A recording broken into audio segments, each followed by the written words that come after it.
Welcome listeners to our podcast where we explore complex legal cases affecting lives. Today, we're diving into a petition from Georgia aiming for a retrial in the case of Terrence Cumber. Allison brought this to our attention. Thanks, Allison.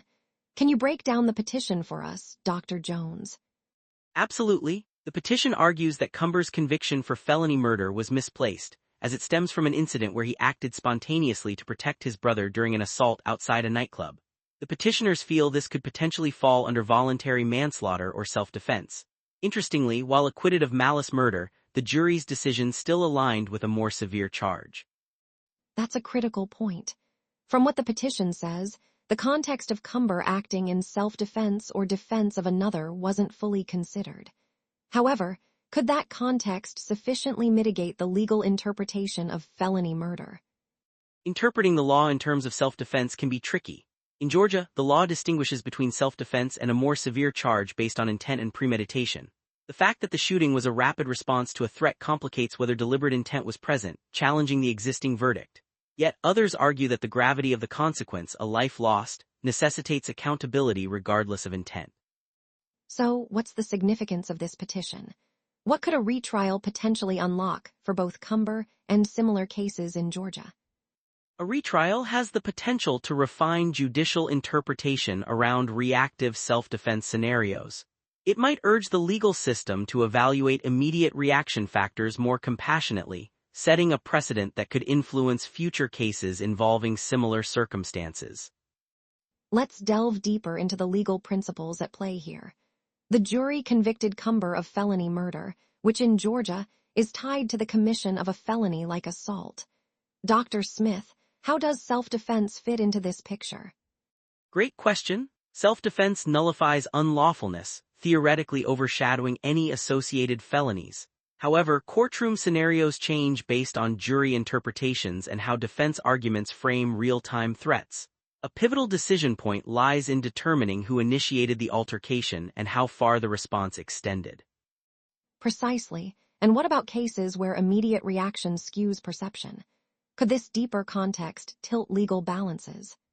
Hypothetical scenarios where the defender has seconds to make a life-altering choice highlight judicial challenges in balancing fairness with the law's rigidity. For instance, a study revealed jury biases leaning towards harsher verdicts when lacking comprehensive context during deliberations.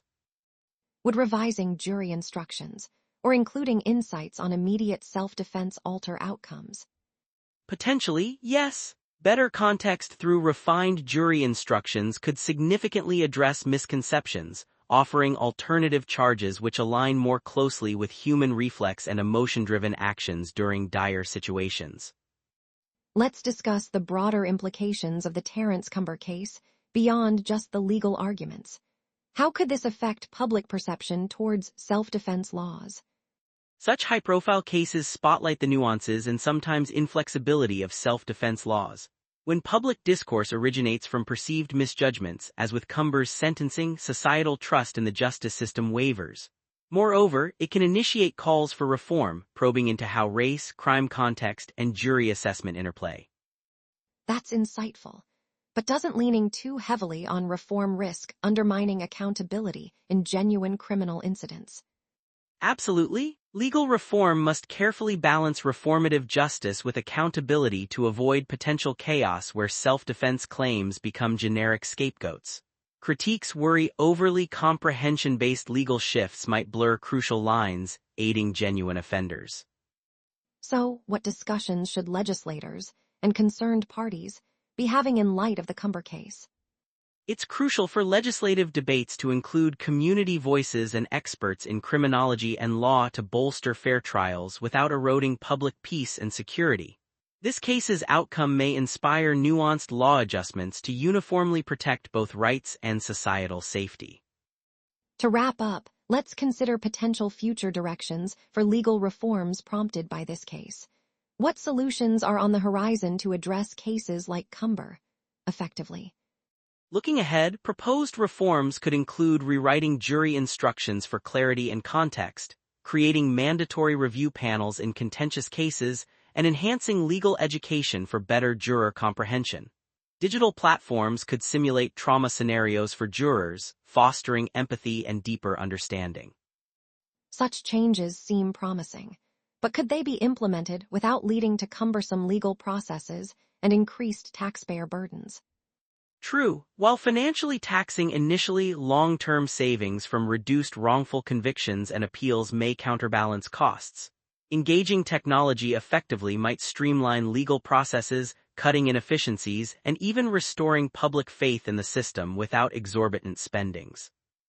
So, what legacy might Terrence Cumber's retrial attempt leave on the landscape of justice reform?